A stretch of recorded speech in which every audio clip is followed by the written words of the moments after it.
Bonjour à toutes et à tous. Alors aujourd'hui, je suis ravie de vous retrouver pour une nouvelle vidéo. Donc il va s'agir d'une vidéo astuce.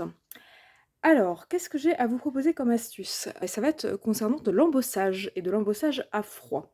Donc je pense que la majorité d'entre vous connaissez l'embossage à froid. Pour ceux et celles qui ne connaissent pas, on utilise ce qu'on appelle des classeurs d'embossage. Alors, je vous en montre un.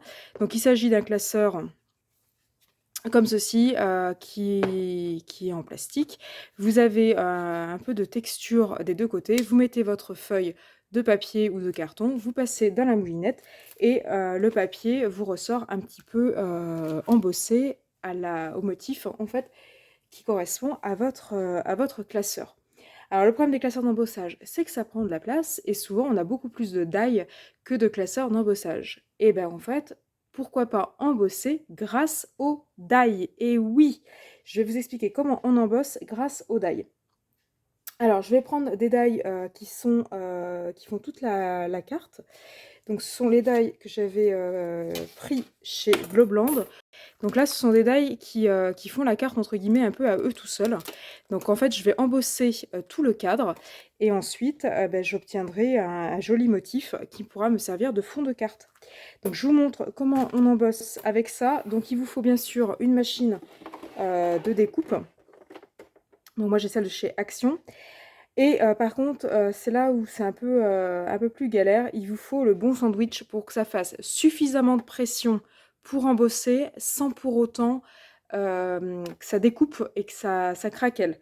Donc moi, j'ai opté pour ma petite planche. Vous savez, je vous l'avais déjà présenté, c'est du médium que j'ai récupéré en magasin de bricolage. Je vous l'avais présenté dans une vidéo qui traitait des die longs. Donc je vous remets en barre d'infos le lien vers cette vidéo-là si vous ne l'avez pas vue.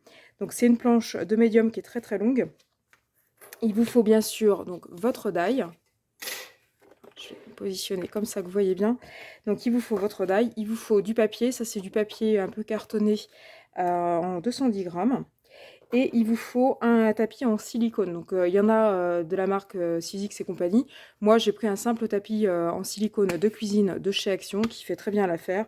Il a un petit peu morflé, mais pour l'usage que je vais en faire aujourd'hui, ça sera amplement suffisant. Donc je prends mon sandwich composé de mon médium, mon die, mon carton.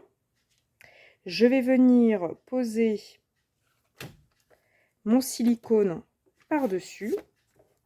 Et je vais venir compléter mon sandwich avec le tapis de découpe de chez Action que j'ai découpé. Là aussi, je vous avais expliqué dans la vidéo, la fameuse vidéo là, que je vais vous mettre en lien en barre d'infos. Donc le fameux tapis. Et là, j'ai suffisamment de pression pour embosser, mais pas suffisamment pour découper. Donc là, c'est juste parfait. Donc je passe ça dans la moulinette. Tac, tac, tac.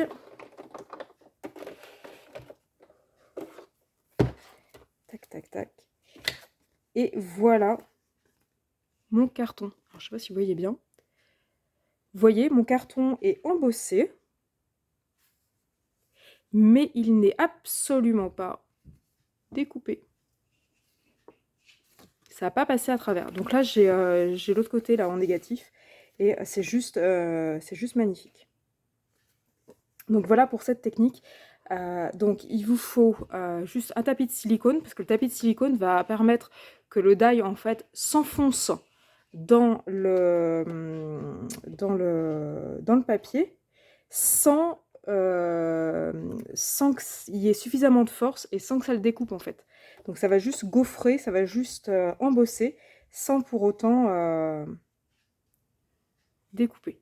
Donc voilà ce que j'obtiens. Moi j'adore cette technique.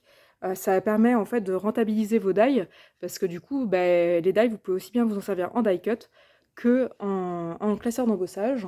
Et comme les classeurs d'embossage ça prend de la place, franchement c'est tout bénef. D'autres petits tests. Donc par exemple ici, je ne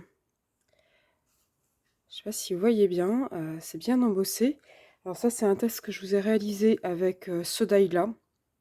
Donc c'est un die que j'avais acheté je ne sais plus trop où. Il y a déjà quelques temps que je l'ai. Donc là vous voyez ça fait un joli cadre. Donc vous avez un super embossage. C'est suffisamment embossé, pour que ça se voit, mais c'est pas découpé, en fait. Donc ça fait vraiment un joli aspect et j'en ai refait un avec ce die-là. Donc voilà ce que ça donne. Donc là, ça fait la carte à lui tout seul, un petit embossage ton sur ton, vous pouvez éventuellement ancrer. Et puis là, vous avez juste à rajouter un petit Happy Birthday ou n'importe quoi, merci, hello, etc. Ça vous fait une super carte. Donc dites-moi ce que vous pensez de cette astuce. Est-ce que vous la connaissiez? Est-ce que vous la connaissiez pas? Est-ce que vous l'utiliserez? Est-ce que vous l'utiliserez pas? Dites-moi tout ça en commentaire. Et puis de manière plus générale, si mes vidéos vous intéressent, n'hésitez pas à liker et à vous abonner à ma chaîne pour être tenu au courant des futures vidéos que je vais pouvoir poster. Et puis ben, moi je vous dis à bientôt sur ma chaîne.